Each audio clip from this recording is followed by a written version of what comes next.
اعوذ باللہ من الشیطان الرجیم پناہ مانگتا ہوں میں اللہ کی شیطان مردود سے۔ بسم اللہ الرحمن الرحیم شروع اللہ کا نام لے کر جو بڑا مہربان نہایت رحم والا ہے۔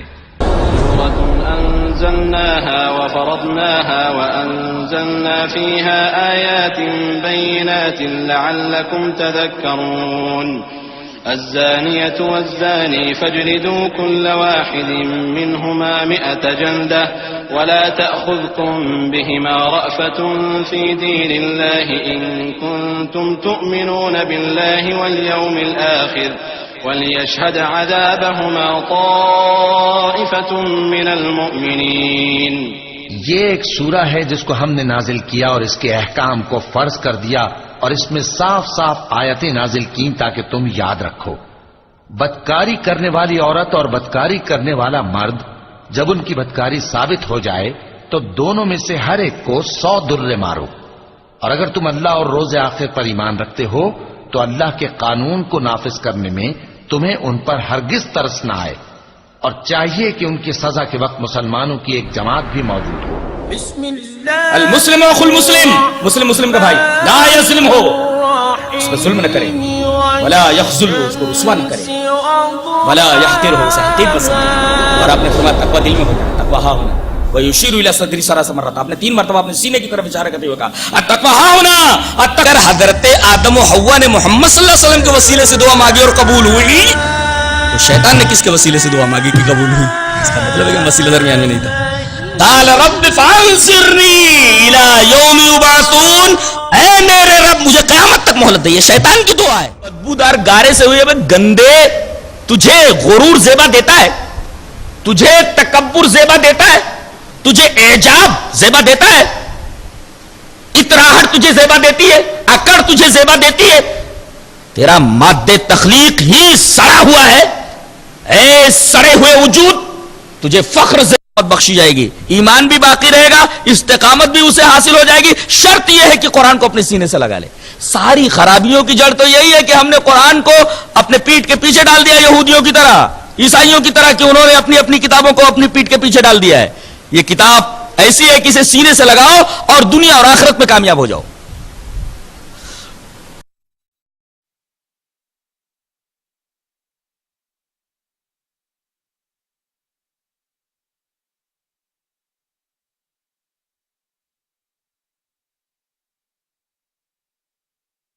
اعوذ باللہ من الشیطان الرجیم، بسم اللہ الرحمن الرحیم۔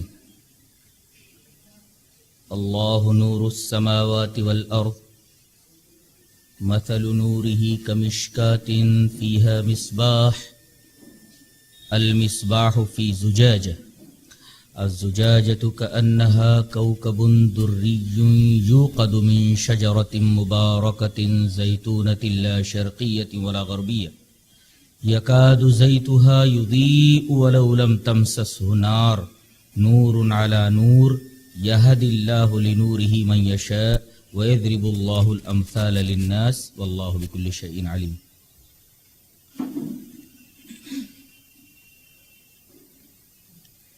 یہاں سے اللہ تبارک و تعالی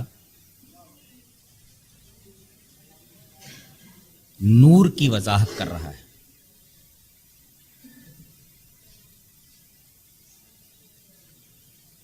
اور سب سے پہلے یہ فرمایا کہ اللہ کائنات کا نور ہے، آسمانوں اور زمینوں کا نور ہے، آسمانوں اور زمینوں کے مجموعے ہی کو تو یونیورس اور کائنات کہتے ہیں۔ تو اللہ آسمانوں اور زمینوں کا نور ہے، مطلب یہ کہ اللہ کائنات کا نور ہے۔ سب سے پہلے یہ بات سمجھ لیں کہ نور سے یا نور کی اس بحث سے پچھلے احکام جو بیان کیے گئے ہیں ربط کیا ہے؟ یا یوں کہہ لیں کہ پچھلے بیان کیے گئے احکام میں اور نور کی بحث میں آپسی کیا ربط ہے، کیا تعلق ہے؟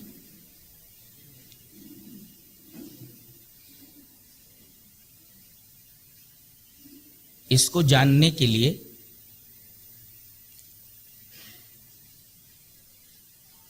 تمہیداً ایک بات ذہن نشین کریں کہ ایک ہے نور اور ایک ہے نار۔ علامہ ابن تیمیہ علیہ الرحمہ نے تفسیر سورۃ النور کے اندر اس بات کی وضاحت کی ہے۔ یہ فرمایا کہ اشراق بلا احراق یہ نور ہے، یعنی چمک تو ہو مگر اس میں حرارت نہ ہو تو اس کو نور کہتے ہیں۔ جیسے چاند کی روشنی کہ اشراق یعنی چمک تو ہے مگر احراق یعنی حرارت نہیں ہے، اس کے اندر سوزش اور جلن نہیں ہے۔ تو اشراق بلا احراق، چمک بغیر حرارت کے نور ہے، جیسے چاند کا نور، چاند کی روشنی۔ اور ایک ہے اشراق مال احراق، کہ اشراق بھی ہے اور حرارت بھی ہے، جیسے سورج کہ اس کے اندر روشنی بھی ہے اور حرارت بھی ہے، سوزش بھی ہے۔ تو چاند کی روشنی اشراق بلا احراق ہے اور سورج کی روشنی اشراق مال احراق ہے، یعنی چمک بھی ہے اور سوزش بھی ہے، جلن بھی ہے۔ اور تیسری چیز ہے احراق بلا اشراق، کہ گرمی تو ہے مگر اجالا نہیں ہے۔ اس کی مثال علامہ ابن تیمیہ علیہ الرحمہ نے بڑی عجیب و غریب دی ہے کہ وہ جہنم کی آگ ہے۔ جہنم کی آگ میں جلن تو ہے، سوزش تو ہے مگر اس میں چمک نہیں ہے۔ آپ یہاں بیٹھے تھوڑا تکلیف ہو رہی ہے تو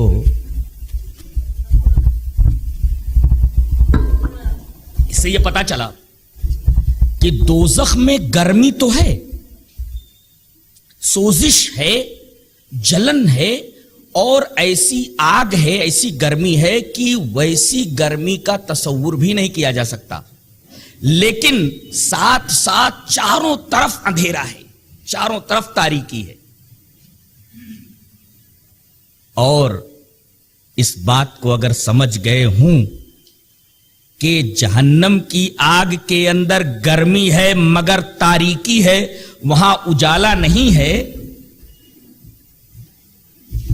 تو یہ بات بھی سمجھ لیں کہ گناہ کے اندر حرارت تو ہے مگر اجالا نہیں ہے، صرف حرارت ہی حرارت ہے۔ ایک نقطہ یہ معلوم ہوا کہ گناہوں کا مزاج گرم ہے، اس لیے کہ نبی کریم صلی اللہ علیہ وسلم نے نماز میں سورہ فاتحہ سے پہلے ایک دعا پڑھنے کی تلقین فرمائی ہے، دعائے معصورہ۔ اللہم باعد بینی و بین خطایایا کما باعدت بین المشرق والمغرب، اللہم نقنی من الخطایا کما ینقی الثوب الابیض من الدنس، اللہم اغسل خطایایا بالماء والثلج والبرد۔ یہ بخاری شریف کی روایت ہے۔ کیا مطلب ہے اس دعا کا؟ اے اللہ، میرے اور میرے گناہوں کے درمیان اتنا فاصلہ کر دے جتنا کہ مشرق اور مغرب کے درمیان فاصلہ ہے. میرے اور میرے گناہوں کے درمیان اتنا فاصلہ کر دے، گناہ مجھ سے اتنے دور ہو جائیں جیسے مشرق اور مغرب کا ڈسٹینس اور فاصلہ ہوتا ہے. اور اے اللہ مجھے میرے گناہوں سے اس طرح پاک کر دے جیسا میلے کپڑے کو پانی سے صاف کیا جاتا ہے. اللہم نقنی من الخطایا کما ینقی الثوب الابیض من الدنس. جیسے سفید کپڑے کے اوپر اگر میل لگ جائے تو اس کو دھل کر صاف کر دیا جاتا ہے، تو اے اللہ گناہ کرنے کی وجہ سے میری روح کا جو لباس میلا ہو گیا ہے، میری روح کا لباس جو گندا ہو گیا ہے، اے اللہ میرے اس روح کے لباس کو دھل کر کے پاک کر دے جیسے کہ وہ کپڑا جو سفید ہے اور اس پر کیچڑ یا مٹی لگی ہوئی ہے، گندگی لگی ہوئی ہے، اس کو پانی سے صاف کر دیا جاتا ہے. اور آخری ٹکڑا قابل غور ہے کہ اللہم اغسل خطایایا بالماء والثلج والبرد. اے اللہ میرے گناہوں کو تو پانی سے دھل دے، برف سے دھل دے اور اولے سے دھل دے.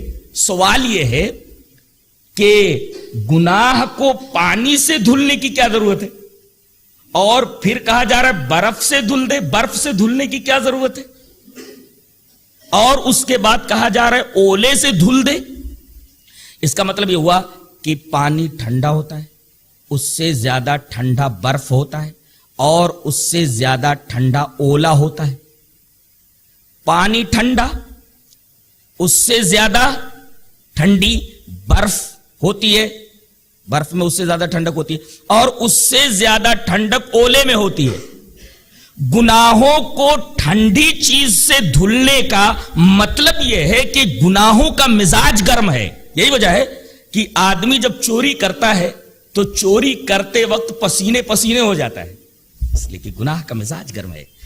زنا کرتے وقت یا کوئی پاپ کرتے وقت آدمی پسینے میں نہا اٹھتا ہے، جس سے پتہ یہ چلتا ہے کہ گناہ کا مزاج گرم ہے.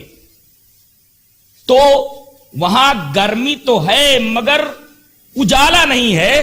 تو گناہوں کو جہنم کی آگ سے خاص مناسبت ہے کہ گناہ کا مزاج گرم اور گناہ کالا ہوتا ہے. گناہ کالا ہوتا ہے، گناہ کا مزاج گرم ہے. یہ تو اس حدیث پاک سے معلوم ہوا. اور ایک روایت اور بھی ہے کہ نبی کریم صلی اللہ علیہ وسلم نے ارشاد فرمایا کہ بندہ جب گناہ کرتا ہے، مشہور حدیث ہے، تو گناہ کرنے کی وجہ سے اس کے دل کے اوپر ایک کالا نقطہ پڑ جاتا ہے، نقطۃ سودا، ایک بلیک اسپاٹ. تو اس حدیث سے معلوم ہوا کہ گناہ کا رنگ کالا ہے. دعائے معصورہ سے معلوم ہوا کہ گناہ کا مزاج گرم ہے، اور اس حدیث پاک سے معلوم ہوا کہ گناہ کا رنگ کالا ہے. ایسے ہی جہنم گرم ہے اور اس کا رنگ کالا ہے. تو گناہ میں اور جہنم کی آگ میں ایک خاص مناسبت ہے، ایک خاص ربط ہے، خاص تعلق ہے، اور یہ جزا من جنس العمل ہے. گرم اور کالی چیز کے لیے گرم اور کالی چیز چاہیے. تو گناہ گرم ہے اور رنگ اس کا کالا ہے. ایسے ہی جہنم کی آگ انتہائی گرم ہے، جیسا کہ قرآن حکیم نے فرمایا قُلْ نَارُ جَهَنَّمَ أَشَدُّ حَرًّا، جہنم کی آگ انتہائی گرم ہے. تو اس کے گرم ہونے کا ثبوت قرآن حکیم سے ملا کہ بہت زیادہ گرم ہے. اور کالی ہے وہ بہت ساری احادیث سے ثابت ہے کہ دھونکا گیا تو لال ہوئی، پھر 1000 برس دھونکی گئی تو پیلی ہوئی، پھر اس کے بعد 1000 برس دھونکا گیا تو پھر کالی ہوئی، اب کالی ہی ہے. تو گناہ کا مزاج گرم، اس کا رنگ کالا، جہنم کی آگ انتہائی گرم، اس کا رنگ کالا. لہذا گناہ کو جہنم کی آگ سے خاص طریقے کی مناسبت ہے. اور اس سے پہلے جو احکام بیان کیے گئے ہیں وہ گناہوں کے بارے میں ہے. میں نے بتایا تھا کہ سورہ نور کی نمبر 1 آیت سے لے کر 26 نمبر کی آیت تک یہ بیان کیا گیا ہے کہ معاشرے میں اگر گناہ وجود میں آ جائے تو اس کا تدارک کیسے کیا جائے. اور پھر 27ویں نمبر کی آیت سے لے کر کے آگے تک یہ بیان کیا گیا ہے کہ یہ احکام اگر برت لیے جائیں، یہ جو احکام اور قوانین دیے گئے ہیں، ان احکام اور قوانین کو اگر مارز عمل میں لے آیا جائے تو سرے سے معاشرے میں گناہ پیدا ہی نہ ہوں. تو اس سے پہلے گناہوں کا تذکرہ تھا اور گناہوں کے اوپر احکام کیا نافذ ہوتے ہیں ان کا بیان تھا. اب یہاں سے نور کا بیان چل رہا ہے. یہ اس وجہ سے کہ آدمی اگر گناہوں سے توبہ کر لے اور اپنے روح کے کپڑے کو جو میلا ہو گیا ہے اسے سفید کر لے، دھل ڈالے، تو اس کے بدلے میں اللہ تبارک و تعالی اسے دل کا نور عطا کرے گا اور آنکھوں کا نور عطا کرے گا. یہ جزا من جنس العمل ہے. اس لیے کہ عام طور پر فطری طور پر انسان گناہوں میں لذت محسوس کرتا ہے، اور اگر اس لذت کو اللہ تبارک و تعالی کی وجہ سے چھوڑ دیتا ہے تو اس کے بدلے میں اللہ تبارک و تعالی اسے نور عطا کرتا ہے، آنکھ کا نور اور دل کا نور. بیٹے ادھر چلا جاتا کنارے.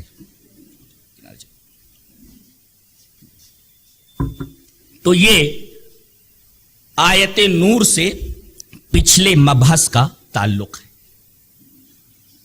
کہ اگر کوئی آدمی ان گناہوں سے بچ جائے یا گناہ کرنے کے بعد توبہ کر لے تو توبہ کرنے کی وجہ سے، گناہوں کے بچنے کی وجہ سے اللہ یہ بدلہ دے گا کہ اسے آنکھ کا نور عطا فرمائے گا اور دل کا نور عطا فرمائے گا، جس سے وہ دیکھے گا اور جس سے وہ حق اور باطل کو پہچانے گا. اتنی بات سمجھنے کے بعد ایک اور بات سمجھ لیں کہ نور 4 قسم کا ہوتا ہے. نور کی 4 قسمیں ہیں. ایک تو آنکھ کا نور، اور ایک ہے دنیا میں جتنی روشن چیزیں ہیں ان کا نور، جیسے سورج کا نور، اسی طریقے سے چاند کا نور، چراغ کا نور، جتنی بھی روشن چیزیں ہیں ان کا نور، اور ایک ہے آنکھ کا نور.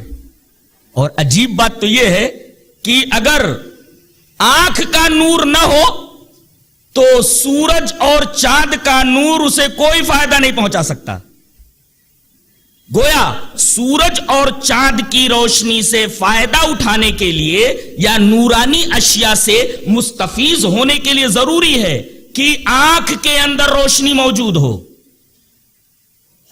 تو شمس و قمر، سورج اور چاند کی روشنی ایک اندھے کے لیے بیکار ہے، اس لیے کہ اس کی آنکھوں میں نور نہیں ہے. اور آنکھوں میں روشنی ہو مگر سورج اور چاند کی روشنی موجود نہ ہو تب بھی آدمی نہیں دیکھ سکتا. یہ دیکھنے کے لیے ان دونوں چیزوں کا موجود ہونا ضروری ہے. شمس و قمر کی روشنی موجود ہو اور آنکھ کی روشنی موجود ہو تب چیزوں کو دیکھ سکتا ہے. ان دونوں میں سے ایک موجود نہ ہو آدمی اشیاء کا مشاہدہ، چیزوں کا مشاہدہ نہیں کر سکتا. اسی طرح یہ تو ظاہری نور ہے، ظاہری روشنی ہے. 2 باطنی روشنیاں ہیں. ایک ہے نور ہدایت جو اللہ تبارک و تعالی کی طرف سے نبی کے ذریعے انسانوں کو دیا جاتا ہے. یہ نور وحی ہے اور نور ہدایت ہے. جیسے قرآن، حدیث، اس سے پہلے جتنی کتابیں اتری اور ان کتابوں کا کنفرمیشن، ان کتابوں کی تصدیق یہ قرآن حکیم کرتا ہے. تو اس سے پہلے جتنی کتابیں اتری اللہ تعالیٰ کی طرف سے وہ سب کی سب نور تھیں، اور نبی کریم صلی اللہ علیہ وسلم کی باتیں نور. تو یہ ہے نور ہدایت جو اللہ تبارک و تعالیٰ کی طرف سے نازل ہوتا ہے ایک.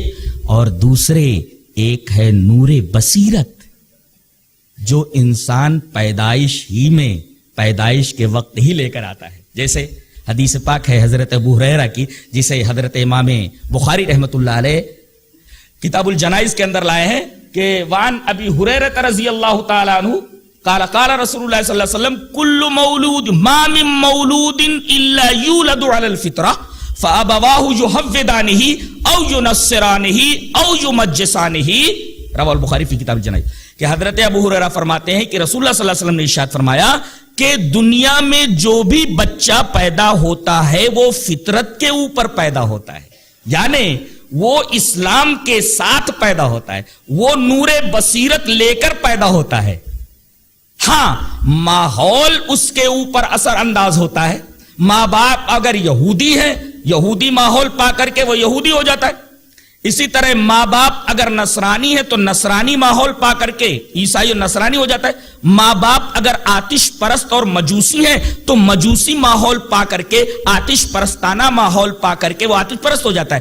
اس حدیث پاک سے ایک نقطہ یہ معلوم ہوا کہ اگر کوئی ماں کوئی باپ بچے کی اسلامی تربیت نہ کریں تو بچے کے اوپر ظلم کرتے ہیں، اس لیے کہ اس کے ساتھ خلاف فطرت برتاؤ کیا جاتا ہے، خلاف فطرت سلوک ہے یہ. اور یہ ماں باپ کا فریضہ ہے کہ بچہ جس فطرت کے اوپر پیدا ہوا ہے اسے اس نور کی رہنمائی میں، جسے نور ہدایت کہا جاتا ہے، فطرت کی اس روشنی کو آگے بڑھائے. کیا ہوتا ہے وہ جو نور فطرت لے کر کے آیا ہے، ماں باپ صحیح تربیت نہیں کرتے ہیں، نور فطرت دب جاتا ہے، بجھ جاتا ہے، نور فطرت بجھ جاتا ہے. تو ماں باپ کا سب سے بڑا احسان اپنے بچے کے اوپر یہ ہوتا ہے کہ وہ صحیح طریقے سے اس کی اسلامی تربیت کریں، ایمانی تربیت کریں، قرآن و حدیث سے قریب کریں، اچھا اخلاق سکھائیں، قرآن و حدیث کے رنگ میں رنگیں، اللہ کے رنگ میں رنگیں. صبغۃ اللہ ومن احسن من اللہ صبغہ، اللہ تبارک و تعالی کے رنگ میں رنگ دینا. یہاں اللہ کے رنگ سے مراد اسلام کا رنگ ہے. اب وہ چڑھاتے جائیں.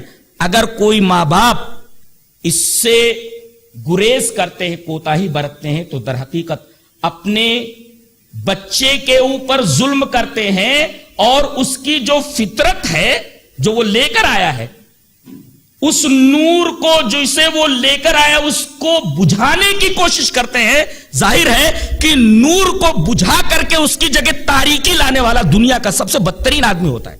اجالا ہو اور اجالے کو ختم کر کے آدمی تاریکی پھیلا دے تو اس سے بڑا ظالم کون ہو سکتا ہے اور کور چشم کون ہو سکتا ہے.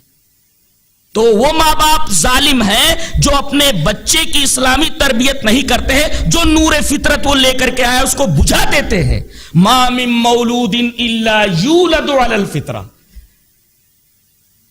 اب جب نور فطرت بجھ جاتی ہے، بچہ غلط روٹ کے اوپر چلا جاتا ہے، تب ماں باپ کو شکایت ہوتی ہے میرا بچہ ایسا ہو گیا، میرا بچہ ویسا. یہ تو آپ نے خود اپنے پیروں کے اوپر کلہاڑی ماری ہے. اب شکایت روزگار چھ معنی دارت، زمانے کا شکوہ کیا معنی رکھتا ہے؟ تو نور کی چار قسمیں ہوئی. دو نور مادی ہیں، سورج اور چاند کی روشنی. سورج اور چاند کا نور یا تمام نورانی اشیاء کی روشنی، اور ایک ہے آنکھ کا نور. اچھا، جس طرح شمس و قمر کی روشنی سے استفادے کے لیے ضروری ہے کہ آدمی آنکھ کی روشنی رکھتا ہو، ایسے ہی دو روشنیاں اندر ہیں آدمی کے. ایک تو اللہ تبارک و تعالی کی وہ روشنی جسے نور ہدایت کہتے ہیں، وہ جو اوپر سے آتی ہے وہ ہے، وہ مادی نہیں ہے، مانوی ہے. اور ایک جو بچہ پیدا ہوتے ہی لے کر آتا ہے، جس کو ہم نور بصیرت کہتے ہیں.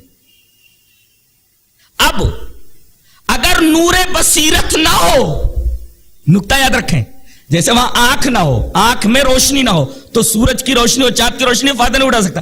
ایسے ہی نور بصیرت اگر بجھ چکا ہو، نور بصیرت اندر نہ ہو تو وہ نور ہدایت سے کوئی فائدہ نہیں اٹھا سکتا. اور آدمی اپنے نور بصیرت کو جتنا سیقل کر لے اتنی ہی جلدی آدمی کا دل نور ہدایت کو قبول کر لیتا ہے. جیسے یہاں ایک بڑی اچھی مثال دی گئی ہے, اس مثال کو میں بعد میں بتاؤں گا. ایک ہوتا ہے ڈیزل, ایک ہوتا ہے گھاسلیٹ. گھاسلیٹ بہت زیادہ کثیف ہوتا ہے اور ڈیزل تھوڑا اس سے لطیف ہوتا ہے, لیکن سب سے زیادہ لطیف پیٹرول ہوتا ہے. پیٹرول اس کو جلانے کی ضرورت نہیں ہے, اس کو جلانے کی ضرورت نہیں ہے, بلکہ آگ کو اس کے قریب خالی کر دیجیے آگ کو پکڑ لے گا, اس لیے کہ وہ انتہائی صاف و شفاف تیل ہے. اس کو جلانے کی ضرورت نہیں کہ اس کو آگ دیا جائے تب جا کر کے وہ جلے گا. آگ نہ بھی دیا جائے بلکہ آگ کو اس کے قریب کر دیا جائے تو پیٹرول جھٹکے سے آگے بڑھ کر کے آگ کو پکڑ لے گا, اس لیے کہ اس کے اندر لطافت موجود ہے, شفافیت موجود ہے, انتہائی بہترین تیل ہے, چھنا ہوا تیل ہے, اس وجہ سے آگ کو قریب پا کر پکڑ لیتا ہے. ایسے ہی آدمی کے فطرت کا نور, نور بصیرت اگر کافی تیز ہے, بجھا ہوا نہیں ہے, تو جیسے ہی نور ہدایت آتا ہے لپک کر کے ویسے ہی دل پکڑ لیتا ہے نور ہدایت کو. جس طرح آگ قریب کر دی جائے پیٹرول کے, پیٹرول جھٹکے میں آگ کو پکڑ لیتا ہے. اسی وجہ سے وہ تیل ہی کی مثال دی گئی ہے, اس وجہ سے میں نے پیٹرول کی مثال دی ہے. بات سمجھ میں آ گئی؟ اچھا, یہاں ایک بات اور سمجھ لیں. چاند اور سورج کی روشنی چار لوگ نہیں دیکھ سکتے, یہ بھی نکتہ یاد رکھیں. اندھے, عمیان نہیں دیکھ سکتے, اندھا نہیں دیکھ سکتا, مردہ نہیں دیکھ سکتا, تو مر گیا, قبر میں چلا گیا. تو ایک تو اندھا نہیں دیکھ سکتا اور دوسرے مردہ نہیں دیکھ سکتا. یہی وجہ ہے کہ قرآن حکیم میں جہاں دیکھنے والے اور نہ دیکھنے والے کا تذکرہ ہے وہیں زندہ اور مردہ کا تذکرہ ہے. تو اندھا بمنزل مردہ کے ہے اور بینا بمنزل زندہ کے ہے. وما یستوی الاعمی والبصیر ولا الظلمات ولا النور ولا الظل ولا الحرور وما یستوی الاحیاء ولا الاموات. اللہ تبارک و تعالی نے سورہ فاطر کے اندر ایسا تقابل کر کے بتایا ہے. کیا شاندار تقابل ہے, قربان جائیے, بڑی عجیب و غریب کتاب ہے جناب. یہ ایک ایک لفظ سائنٹیفک ہے. کیا فرمایا؟ وما یستوی الاعمی والبصیر, اندھے, بینا اور نابینا دونوں برابر نہیں ہو سکتے. ولا الظلمات ولا النور, روشنی اور تاریکی دونوں برابر نہیں ہو سکتے. ولا الظل ولا الحرور, دھوپ اور چھاؤں دونوں برابر نہیں ہو سکتے. ایسے ہی جس طرح بینا نابینا برابر نہیں ہو سکتے, ایسے ہی وما یستوی الاحیاء ولا الاموات, اسی طرح مردے اور زندہ برابر نہیں ہو سکتے. تو اندھا بمنزل مردے کے ہے اور بینا بمنزل زندہ کے ہے. تو سورج اور چاند کی روشنی ایک تو اندھا نہیں دیکھ سکتا, دوسرے مردہ نہیں دیکھ سکتا, دو اور تیسرے وہ آدمی نہیں دیکھ سکتا کہ اس کے درمیان اور روشنی کے درمیان پردہ پڑا ہوا ہو. یہ روشنی ہے, آنکھ بھی ہے میرے پاس اور روشنی بھی, لیکن روشنی اور میرے درمیان اگر پردہ ڈال دیا جائے تو میں روشنی کو نہیں دیکھ سکتا, یہاں اندھیرا ہو جائے گا. تو ایک تو اندھا روشنی کو نہیں دیکھ سکتا, مردہ روشنی کو نہیں دیکھ سکتا, تیسرے وہ آدمی روشنی کو نہیں دیکھ سکتا جس کے اور روشنی کے درمیان حجاب حائل ہو, پردہ پڑا ہوا ہو, اور چوتھے جنت میں سورج اور چاند کی روشنی نہیں دیکھ سکتا, اس لیے کہ جنت میں سورج اور چاند نہیں بلکہ پورے نور اور پوری لائٹنگ اور پوری روشنی کا انتظام ڈائریکٹ عرش سے ہے, جیسا کہ حدیث پاک میں موجود ہے کہ روشنی کا پورا نظام عرش سے ہے. جنت میں جو پوری روشنی ہے اس کا منبع, اس کا مصدر, اس کا پاور ہاؤس ڈائریکٹ عرش ہے. وہاں نہ سورج ہے اور نہ چاند ہے. تو جنتی بھی سورج اور چاند کی روشنی کو نہیں دیکھے گا, وہاں اور کوئی روشنی نہیں دکھائی دے گی سوائے عرش کی روشنی, تو تمام جنت کے اندر پھیلی ہوئی ہوگی. تو بات سمجھ میں آ گئی؟ دنیا کی روشنی کو چار لوگ نہیں دیکھ سکتے، چاہے سورج چاند کی روشنی ہو، چاہے کسی اور چیز، جتنی بھی نورانی اشیاء، ان کی روشنی کو نہیں دیکھ سکتا۔ کون؟ اندھا، مردہ، وہ اور اس کے درمیان حجاب حائل ہو، روشنی اور آدمی کے درمیان، وہ نہیں دیکھ سکتا۔ چوتھے، جنتی نہیں دیکھ سکتا، اس لیے کہ جنت میں نورانی اشیاء ہیں ہی نہیں، پورے نور اور روشنی کا انتظام ڈائریکٹ عرش سے ہے، جیسا کہ بخاری شریف کی روایت ہے۔ نور کی اس بحث کو سمجھنے کے بعد یہاں ہم ایک اور بات بتانا چاہتے ہیں۔ راجستھان میں ایک ہے بابا لیک راج، انہوں نے ایک فرقہ بنایا ہے اوم شانتی، ان کے فرقے کا نام ہے اوم شانتی، اور اوم شانتی کے فرقے کے فاؤنڈر اور بنیاد رکھنے والے راجستھان سے تعلق رکھنے والے بابا لیک راج ہیں۔ وہ لوگ نور کی پوجا کرتے ہیں۔ ان کی دلیل یہ ہے کہ قرآن میں یہ کہا گیا کہ اللہ زمینوں اور آسمانوں کا نور ہے، تو جب وہ زمینوں اور آسمانوں کا نور ہے تو ہم نور کی پوجا کرتے ہیں، وہی نور ہے، بس اسی کی پوجا کرتے ہیں۔ یہ ان کی دلیل ہے، یہی آیت کریمہ۔ ہم یہ بیان کرنا چاہتے ہیں کہ یہ جو روشنی نظر آ رہی ہے یہ خدا نہیں ہے، بلکہ نور سے مراد یہاں روشن کرنے والا، جیسے روشنی کسی چیز کو روشن کر دیتی ہے، روشنی کسی چیز کو روشن کر دیتی ہے، تو ہم کہتے ہیں کہ یہاں نور ہے۔ اللہ تبارک و تعالی اس روشنی میں نہیں ہے، ایسا نہیں کہہ سکتے کہ یہ اللہ ہے، بلکہ اللہ تبارک و تعالی اس کائنات کو روشن کر رہا ہے۔ اس کی حقیقت نور نہیں ہے، بلکہ اس کی وجہ سے، اس کے سبب سے کائنات میں روشنی ہے۔ اس لیے کہ اگلا جو ٹکڑا ہے اسی سوال کا جواب ہے، اور علامہ ابن تیمیہ علیہ رحمہ فرماتے ہیں اگر کوئی آدمی کسی آیت سے غلط استدلال کرتا ہے تو اسی آیت میں اس کا رد موجود ہوتا ہے۔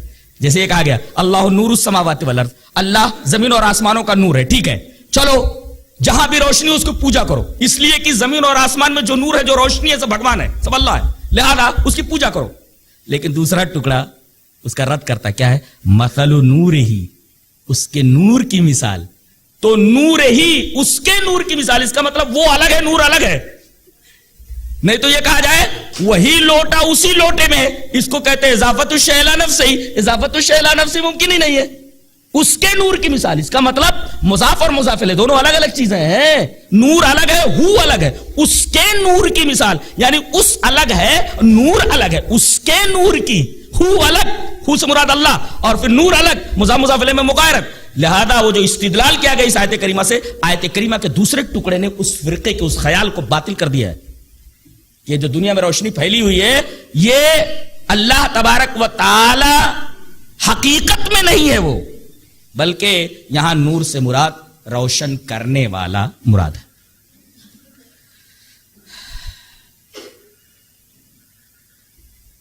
اب آئیے اس آیت کریمہ کو دیکھتے ہیں۔ اس آیت کریمہ کو سمجھنے کے لیے پہلے میں اورلی سمجھا دیتا ہوں زبان۔ ایسا ہے کہ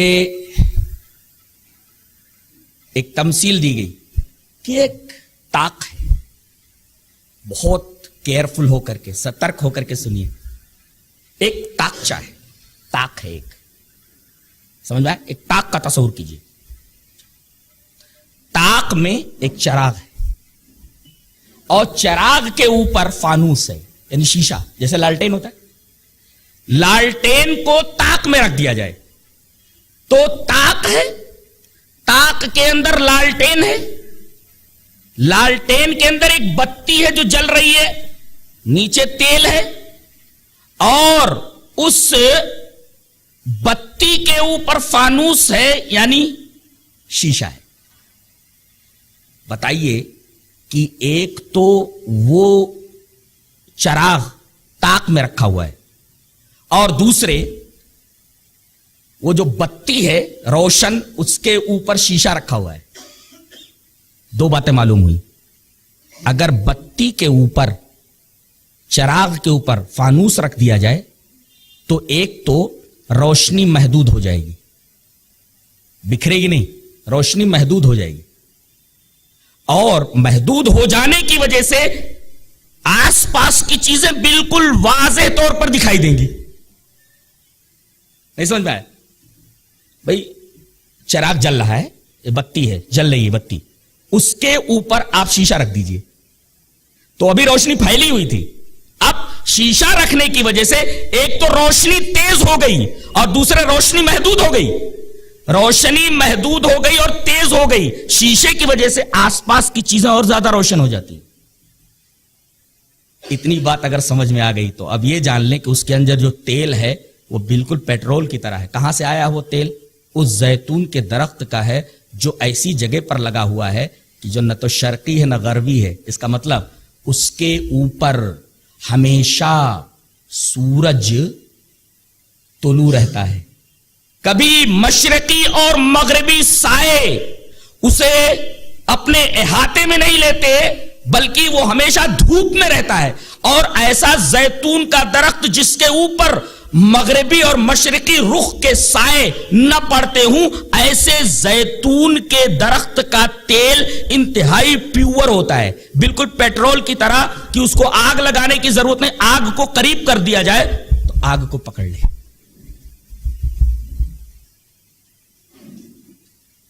ایسے ہی مشکات سے مراد, طاق سے مراد انسان کا بدن ہے, سمجھ میں آئے؟ اور مصباح سے مراد جو چراغ رکھا ہوا ہے, چراغ سے مراد نور بصیرت ہے, انسان کے دل میں جو نور ہے جل رہا ہے. اور شیشے سے مراد انسان کا دل ہے, اسے رکھا یہ مراد ہے, سمجھا؟ طاق سے مراد جسم, مصباح سے مراد, چراغ سے مراد جو طاق میں رکھا ہوا ہے وہ ہے نور بصیرت, اور اس کے اوپر جو فانوس ہے وہ دل ہے.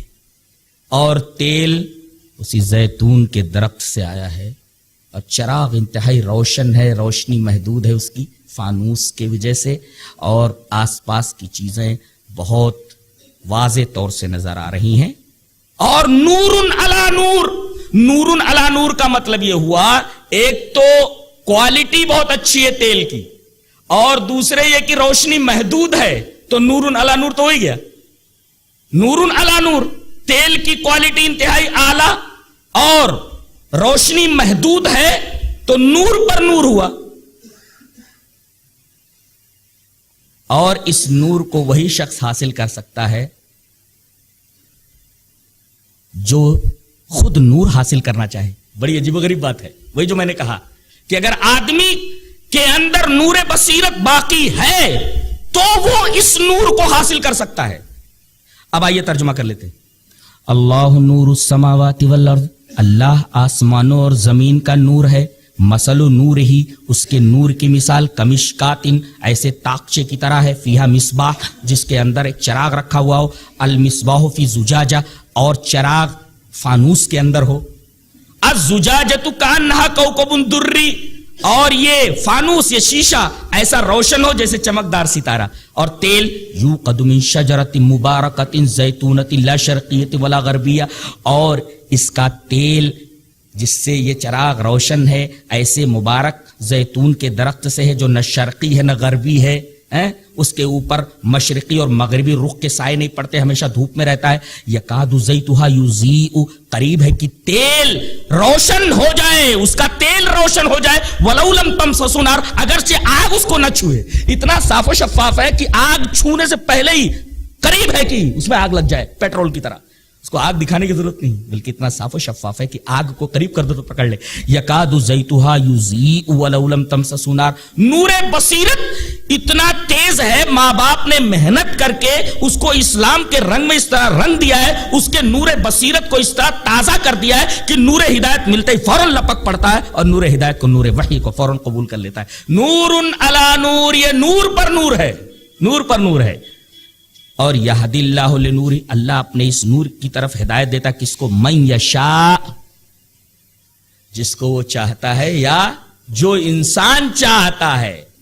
اگر انسان محنت کرے, جیسے ہدی للمتقین, ہدایت ہے متقین کے لیے, اس کا مطلب اس نور سے وہی شخص استفادہ کر سکتا ہے جو طالب نور ہو, جو طالب ہدایت ہو. وَيَضْرِبُ اللَّهُ الْأَمْثَالَ لِلنَّاسِ, اللہ لوگوں کے لیے مثالیں بیان کرتا ہے. وَاللَّهُ بِكُلِّ شَيْءٍ عَلِيمٌ, اور اللہ ہر چیز کا جاننے والا ہے. یہ تو بحث نور کی تھی.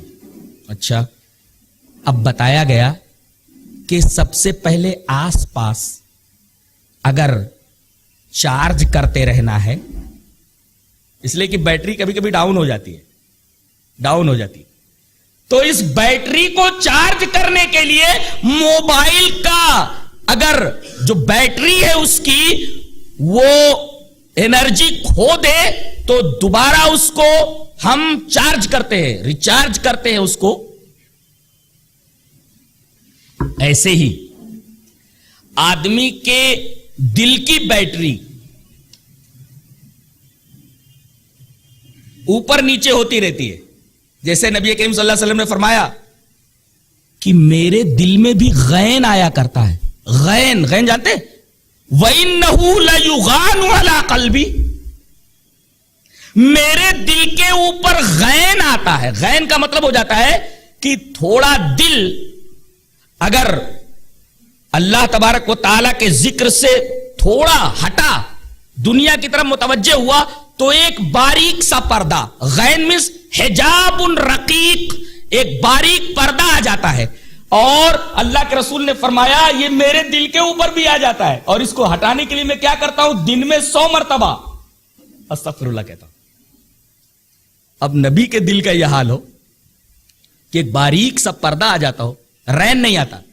نبی کے دل پر رین نہیں آتا. رین کا مطلب پورا دل غبار آلود ہو جائے, ایسا نہیں ہوتا. ایک باریک سا پردہ جس کے بارے میں خود نبی نے فرمایا, مسلم شریف کی روایت ہے, وَإِنَّهُ لَيُغَانُ عَلَىٰ قَلْبِي, میرے دل کے اوپر غین آ جاتا ہے. غین کا مطلب باریک پردہ, حجاب رقیق. کیوں؟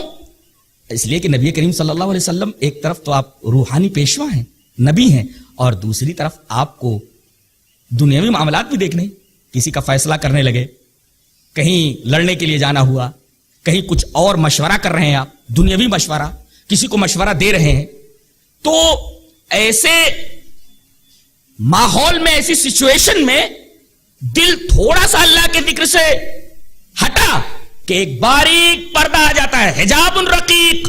اور نبی کریم صلی اللہ علیہ وسلم فرماتے ہیں اس حجاب رقیق کو, باریک پردے کو ہٹانے کے لیے میں 100 مرتبہ ہر دن اللہ سے استغفار کرتا ہوں.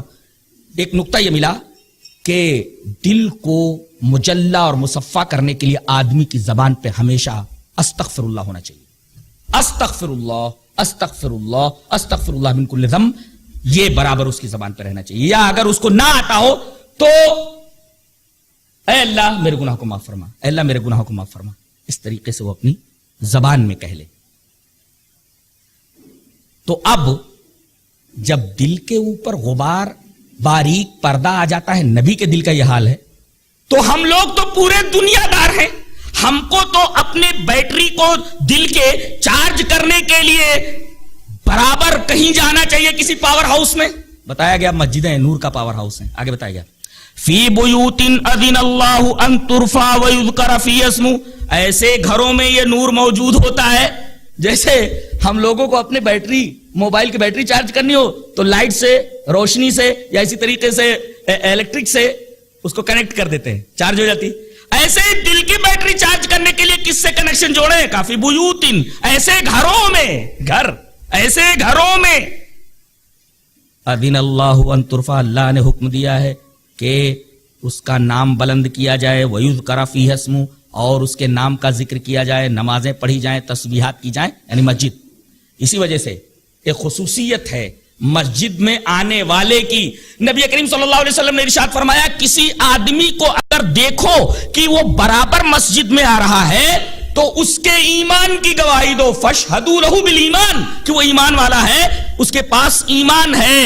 اس کا مطلب یہ ہوا کہ ایمان کا لفظ جو یہاں لایا گیا, ایمان خود نور ہے, اور مسجد میں آنے والے کے لیے ایمان کی گواہی دینے کا مطلب یہ ہوا کہ یہ مسجد میں آ رہا ہے اس کے دل میں ایمان ہے، ایمان کا نور ہے، تو دل کی روشنی کو، دل کے بیٹری کو چارج کرنے کے لیے مسجدوں میں جانا ضروری ہے، اور مسجد کو برابر لازم پکڑنے کے لیے نبی کریم صلی اللہ علیہ وسلم نے ترغیب بھی دی ہے اور ایک فضیلت بھی بتائی ہے کہ قیامت کے دن 7 آدمی عرش کے سائے میں ہوں گے، اللہ کے سائے میں، عرش کے سائے میں ہوں گے. ان میں سے ایک وہ ہوگا وَقَلْبُهُ مُعَلَّقٌ بِالْمَسَاجِدِ، جس کا دل مسجد میں لٹکا ہوا ہو. ظاہر ہے کہ جتنا مسجد میں جائے گا اس کے ایمان کی بیٹری اتنی چارج ہوگی. نور کا پاور ہاؤس ہے مسجدیں، یا وہ گھر. علماء نے کہا ہے کہ مسجدیں بھی ہیں، اور مسجدوں کے علاوہ بیت کو اگر وجود کے اندر وسعت دے دی جائے تو وہ گھر بھی ہیں. جن گھروں کے اندر بیٹا، بیٹی، بہنیں، بیویاں، مائیں، باپ، دادا، پورے گھر والے نمازیں ادا کرتے ہیں، نفلیں ادا کرتے ہیں، تہجد پڑھتے ہیں، قرآن حکیم کی تلاوت کرتے ہیں، تو در حقیقت ایسے گھر بھی نور کا پاور ہاؤس ہے، برابر ان کے دل کی بیٹری چارج ہوتی رہتی ہے. تو بیت سے مراد مسجد بھی، اور بیت سے مراد وہ اچھے گھر بھی جہاں نمازیں ادا کی جاتی ہوں اور تسبیح، استغفار اور قرآن حکیم کی تلاوت ہوتی ہے. فی بیوت اذن اللہ ان ترفع ویذکر فیہا اسمہ یسبح لہ فیہا بالغدو والآصال، اور اس کے اندر اللہ کی تسبیح بیان ہوتی ہے صبح و شام. اور یہ کیسے لوگ ہوتے ہیں جن کے ایمان کی بیٹری چارج ہوتی رہتی ہے؟ ان کو پہچانو گے کیسے؟ پہچان بتائیے. جن کے ایمان کی بیٹری چارج ہوتی رہتی، تو نور پہنچتا رہتا ہے دلوں میں، ایسے لوگوں کو اگر پہچاننا تو پہچان یہ ہے کیا؟ رجال لا تلہیہم تجارت ولا بیع عن ذکر اللہ واقام الصلاۃ وایتاء الزکاۃ یخافون یوما تتقلب فیہ القلوب والابصار. یہ ایسے مرد ہیں. بعض مفسرین نے استدلال یہ کیا ہے کہ اگر کوئی عذر نہ ہو، کوئی پریشانی نہ ہو، اور مرد ہو کر کے مسجد میں نہیں جاتا تو وہ مرد نہیں ہے. اس لیے کہ مردوں کے لیے مسجد ہے، عورتوں کے لیے ضروری نہیں ہے. اگر جانا چاہے تو جا سکتی ہے، ان کے لیے ضروری نہیں ہے، وہ گھروں میں نماز پڑھ لے. لیکن اگر اجازت مانگے مسجد میں جانے کے لیے تو اجازت دے دو. ویسے وہ گھر کے اندر نماز پڑھے. لیکن مرد بلا عذر اگر مسجد میں نہیں جاتے ہیں تو وہ مرد نہیں، عورتیں ہو گئی نا، اس لیے کہ عورتیں گھر میں نماز پڑھتی ہیں. رجال، اب مرد بنو بھائی. کتنے لوگ مرد ہیں مسجدوں کے اندر جاتے ہیں؟ بھائی عذر ہے کوئی تو ٹھیک ہے، گھر میں نماز پڑھ لیجیے. لیکن اگر بلا عذر آپ گھر میں بیٹھے رہتے تو اس کے لیے بہت بڑی وارننگ آئی ہے، بہت بڑی تنبیہ آئی ہے. نبی صلی اللہ علیہ وسلم نے فرمایا کہ ان کے گھر کو آگ لگا دینے کا جی چاہتا ہے، آپ نے فرمایا.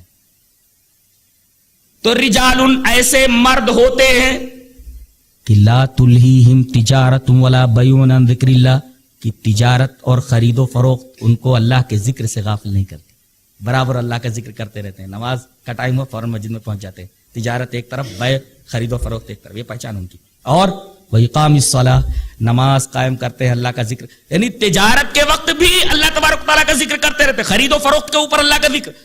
خرید و فروخت کے اوپر اللہ کا ذکر کا مطلب کیا ہوا؟ کسی کو دھوکہ نہیں دیتے تجارت میں، یعنی تجارت ان کو غافل نہیں کرتی.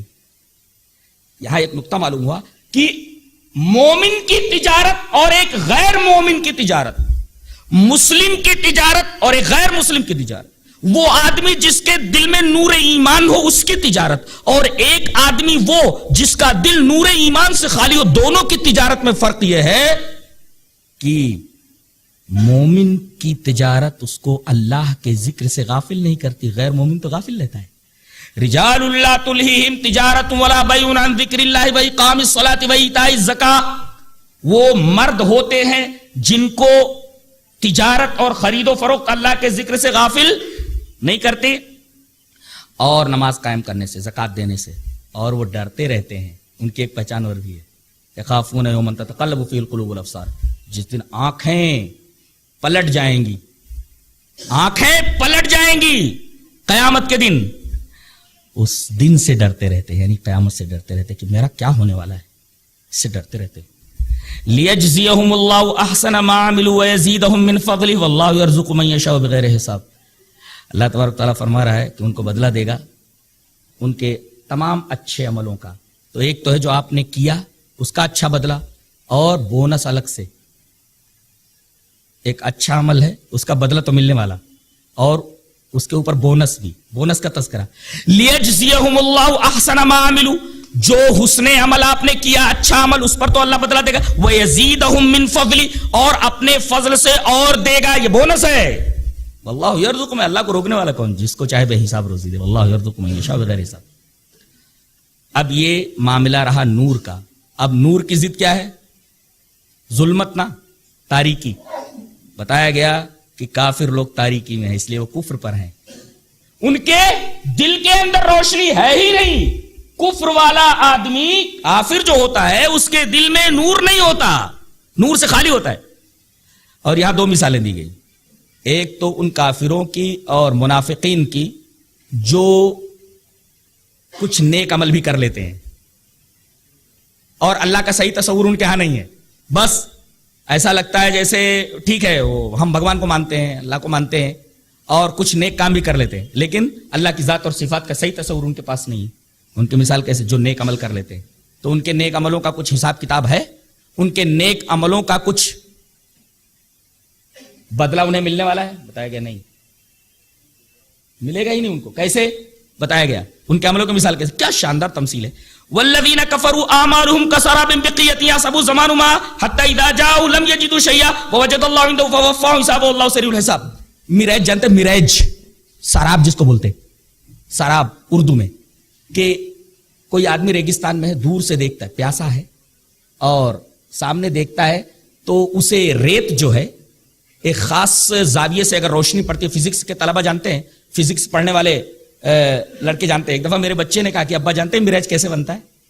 فزکس پر ان کی اچھی نظر ہے. تو انہوں نے کہا کہ ابا آپ کو معلوم ہے کہ یہ میراج کیسے بنتا ہے؟ میں نے کہا میں لا ادری، مجھے معلوم، میں تو فزکس کا یا سائنس کا طالب علم نہیں ہوں. تو انہوں نے کچھ کیلکولیٹ کر کے بتایا کہ اگر سورج کی روشنی اس زاویے سے ریت کے اوپر پڑتی ہے تو پانی دکھائی دیتا ہے، اور اگر اس زاویے سے پڑے، انہوں نے پورا وہ ڈال کر کے لائنیں اور پورا خطہ ڈال کر کے بتایا کہ اگر اس زاویے سے ریت کے اوپر روشنی پڑتی ہے سورج کی تو پانی دکھائی دیتا ہے، اور اگر اس زاویے سے پڑے تو ڈائمنڈ دکھائی دیتا ہے. یا ریت ڈائمنڈ دکھتی ہے، ہیرا دکھتی ہے. تو دور سے پیاسے کو چمکتی ہوئی ریت پانی نظر آئے تو اس دھوکے کو انگریزی میں میراج اور اردو اور فارسی اور عربی میں سراب بولتے ہیں. سراب، دھوکا، میراج. آدمی دوڑتا رہے، بس وہاں پہنچا تو آگے نظر آیا کہ وہاں پانی ہے، پھر آگے بڑھا، وہاں پانی ہے، اور جب آخر میں پہنچتا ہے تو وہاں کچھ نہیں پاتا. ایسے ہی کافروں کے عمل کی مثال، اس لیے کہ اندر نور ایمان ہے ہی نہیں دلوں میں. اب جو اچھے عمل انہوں نے کر لیے، بات کافر بھی اچھے عمل کرتے ہیں، لیکن ان کے ان اچھے عملوں کو کوئی بدلہ ملنے والا نہیں، اس لیے کہ انہوں نے نور کی معیت میں، نور کے ساتھ انہوں نے اچھا عمل نہیں کیا. لہٰذا ساری چیزیں تاریکی میں چلی گئی. جب وہاں پہنچے گا، ایک سفر ہے، سفر کے اختتام پر جب پہنچے گا آخرت میں مرنے کے بعد تو دیکھے گا میں نے جو اچھے عمل کیے تھے کفر کے ساتھ، ایمان نہیں تھا، نور نہیں تھا، تو یہ ساری چیزیں تاریکی میں چلی گئی، ان کا کچھ بدلہ ملنے والا نہیں. اور آدمی پیاسا ہونے کی حالت میں اگر وہ جگہ پہنچے جہاں اس نے اس کو پانی سمجھ رکھا تھا ریت کو، اور پانی نہ ملے تو کیسا حیران ہوگا. یہ پریشانی بتائے گی کہ کل قیامت کے دن کافروں کا یہی حال ہونے والا ہے. دوسری مثال دی گئی جو سرے سے اللہ کو مانتے ہی نہیں.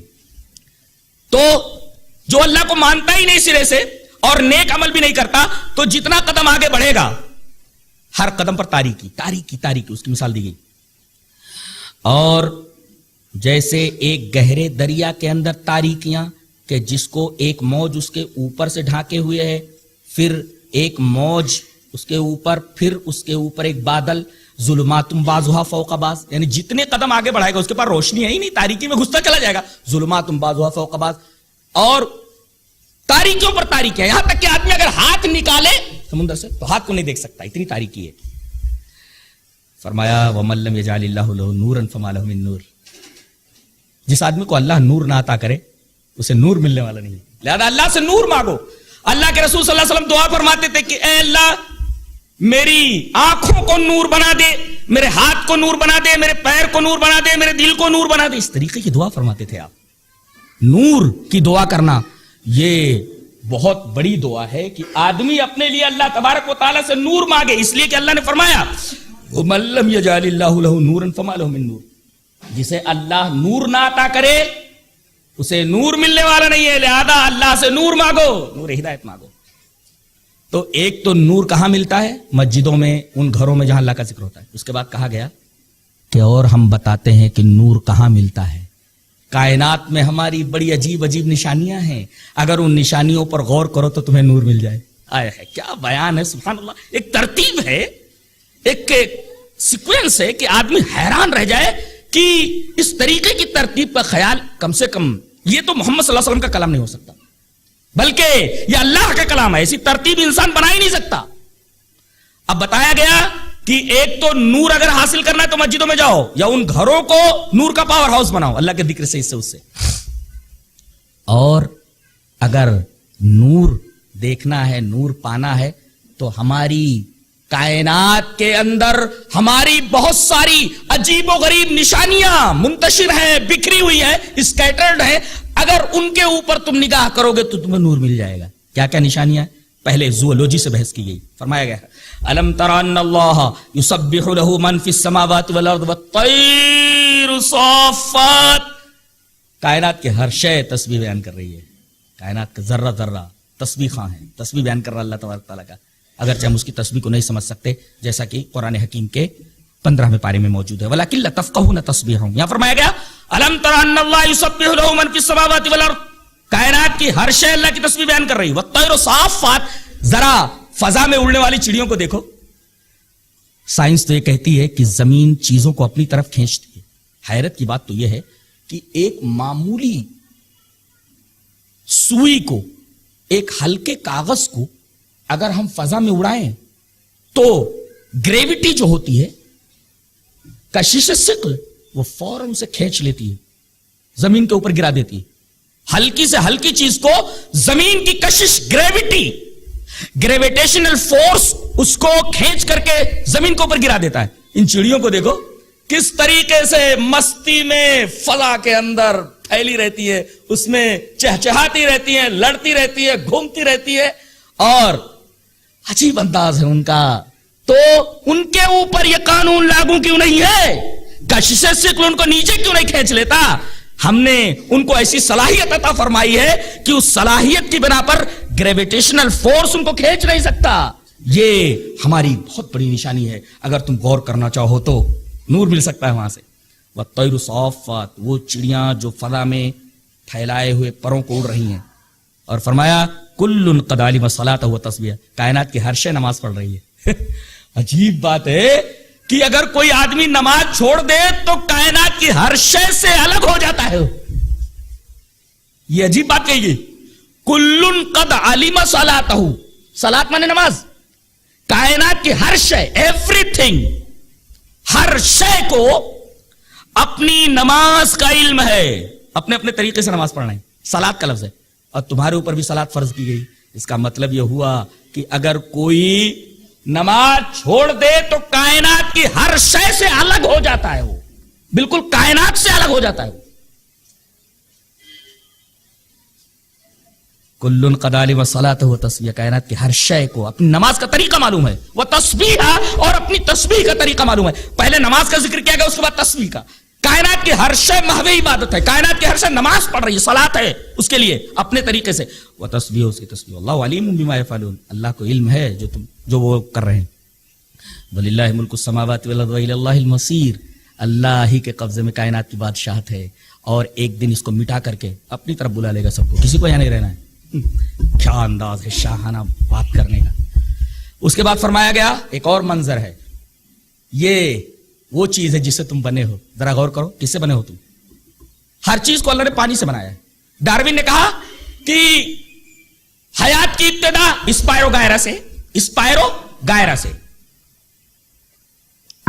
کائی موس، اسپائرو گائرا، سائنس کی زبان میں اس کو اسپائرو گائرا، ہم موس بول سکتے ہیں، موس۔ میرا خیال یہ ہے کہ پانی اگر نہ ہو تو موس ہوتا ہی نہیں، اسپائرو گائرا ہوتا ہی نہیں، اسپائرو گائرا پایا جائے گا پانی ہی میں۔ تو قرآن حکیم بولتا ہے ہر چیز پانی سے پیدا ہوئی ہے۔ اب ظاہر ہے کہ پانی کے اوپر تم زندہ ہو، پانی سے تم پیدا کیے گئے ہو، پانی نہ ملے تو تم زمین کے اوپر زندہ نہیں رہ سکتے.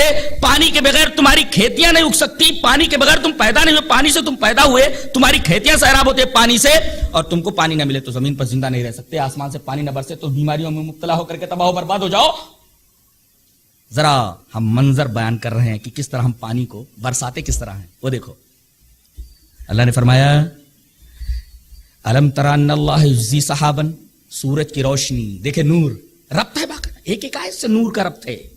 ہم دیکھتے ہیں کہ سورج کی روشنی پڑتی ہے سمندر کے اوپر, سمندر سے بخارات اٹھتے ہیں. اس کو سائنس کی زبان میں, فزکس کی زبان میں ویپرائزیشن بولتے ہیں.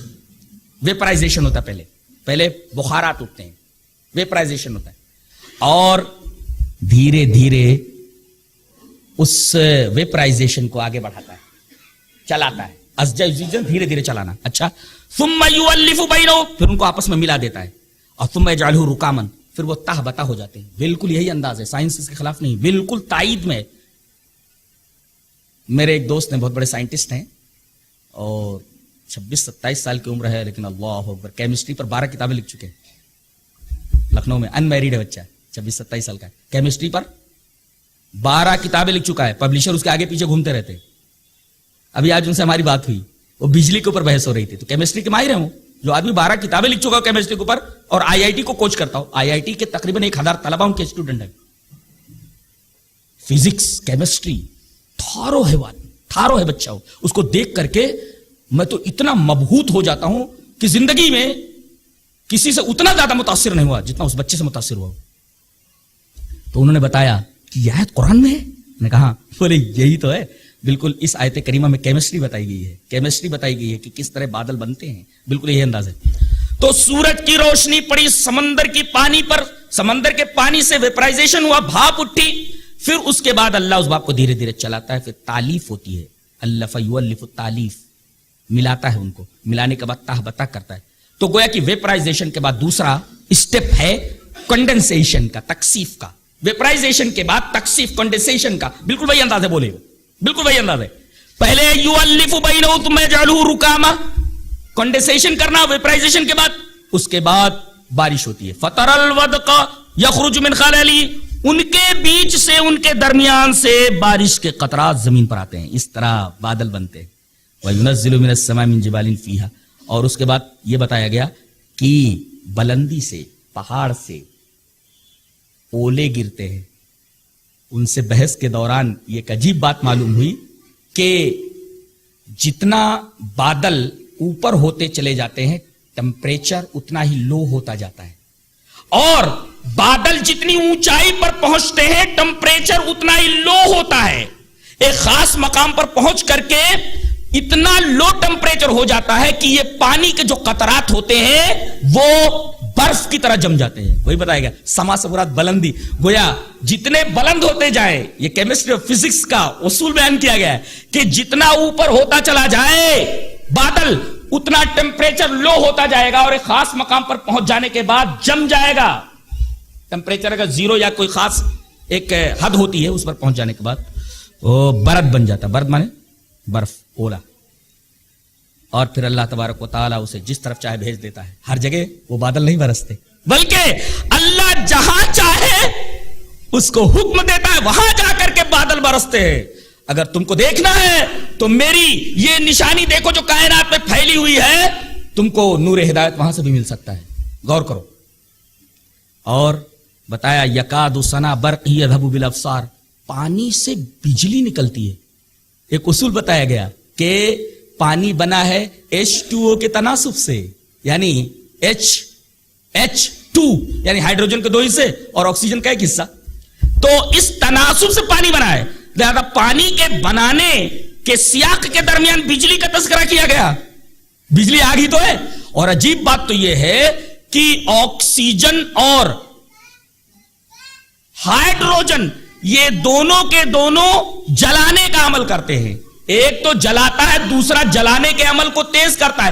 دونوں خطرناک گیسیں جلانے والی, اور ان دونوں کو ایک خاص تناسب سے اللہ تبارک تعالیٰ ملا دیتا ہے تو وہ چیز بن جاتی ہے جس پر مدار حیات ہے.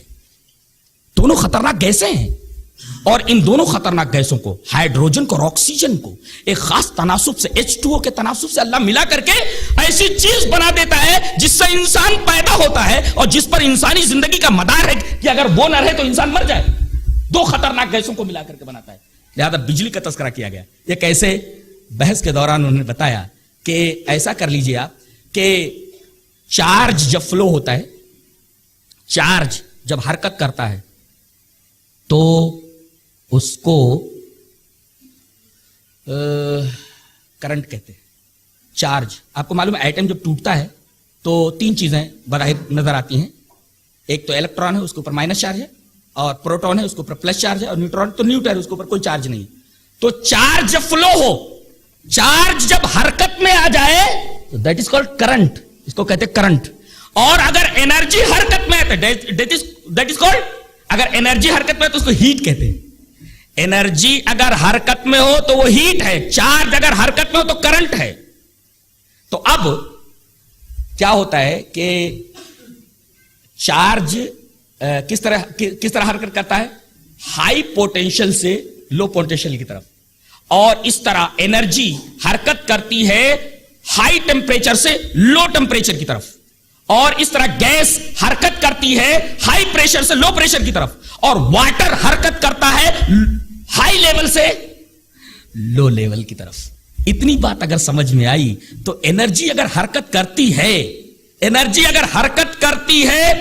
ہائی سے لو کی طرف، تو اب یہ بادل جن میں چارجز زیادہ ہیں ایسے بادلوں کے ساتھ مل جائے جن میں چارجز کم ہیں، ایک وقت ایسا آتا ہے کہ ٹکرانے کی وجہ سے ہیٹ پیدا ہوتی ہے. انرجی جب حرکت کرے تو ہیٹ ہو جاتی ہے ایک خاص اس میں، تو اس سے بجلی نکلتی ہے. یہ عجیب غریب کتاب ہے، سبحان اللہ. یکاد سنا برقہ یذھب بالابصار، اور اس سے بجلی ہوتی ہے کہ قریب ہے کہ اس کی بجلی کی چمک آنکھوں کو خیرہ کر دے.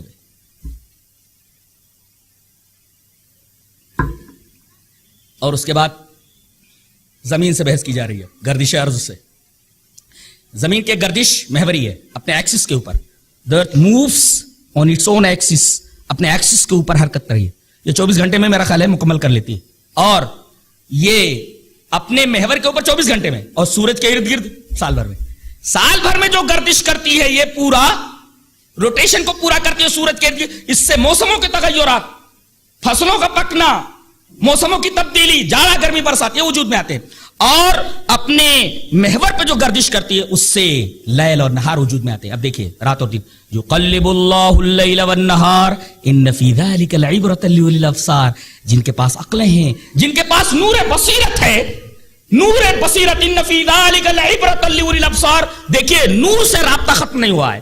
سورتوں سے لے کر کے اس سورہ کریمہ کے آخر تک لفظ لفظ نور ہے. میں شرح نہیں کر سکتا، میرے پاس الفاظ نہیں ہے. ہر لفظ نور ہے.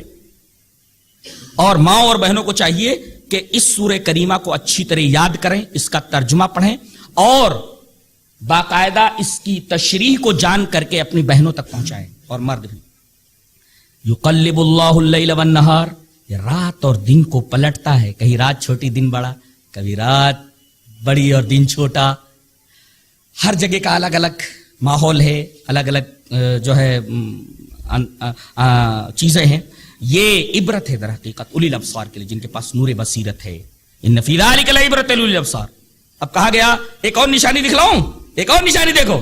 واللہ خلق کل دابۃ من ماء، ہر دابہ کو، دابہ میں کیڑے مکوڑے، ہر کیڑے مکوڑے کو پانی سے پیدا کیا. اچھا تو اس میں کون سے ہے؟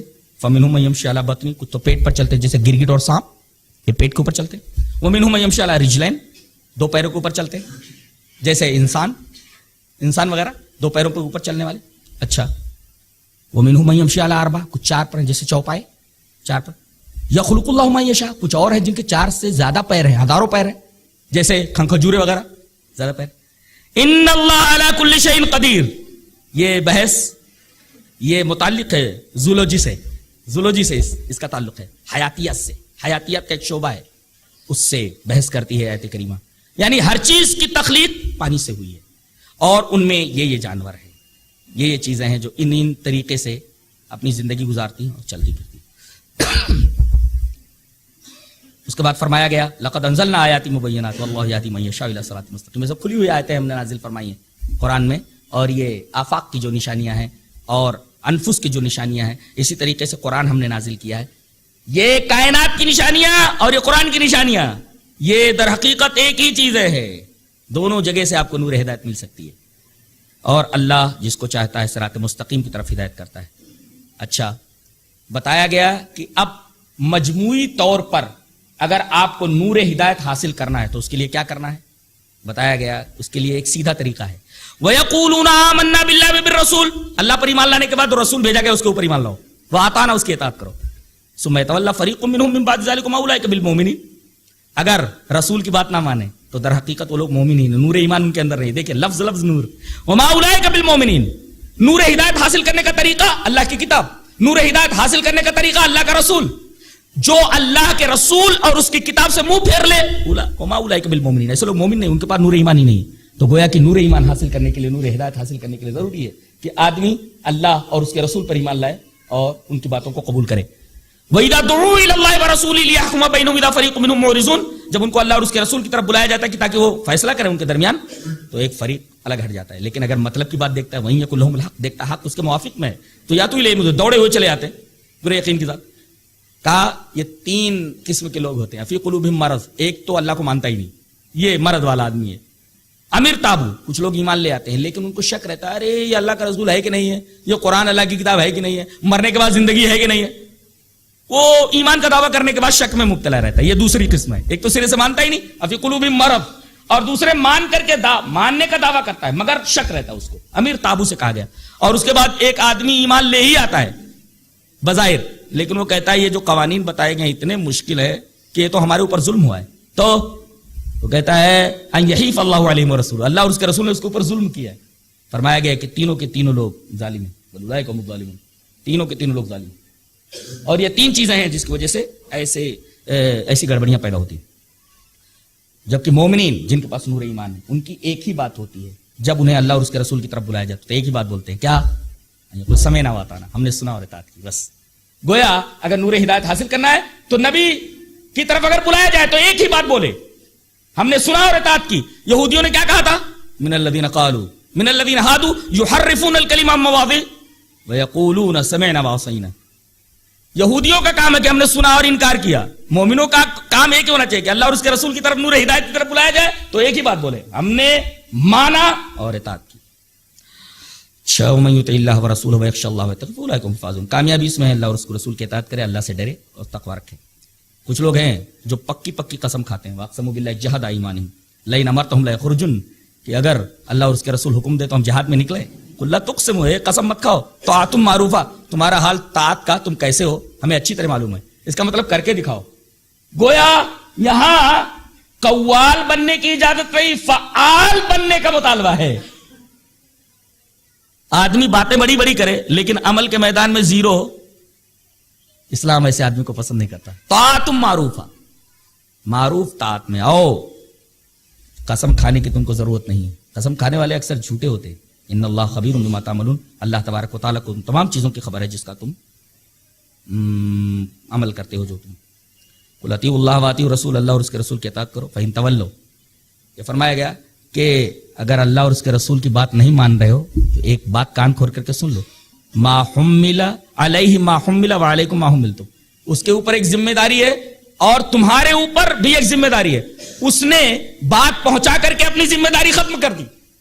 عالم نے، نبی نے اللہ اور اس کے رسول کی بات پہنچا کر کے اپنی ذمہ داری ختم کر دی. اب تم نے سنا، تمہاری ذمہ داری بنتی ہے.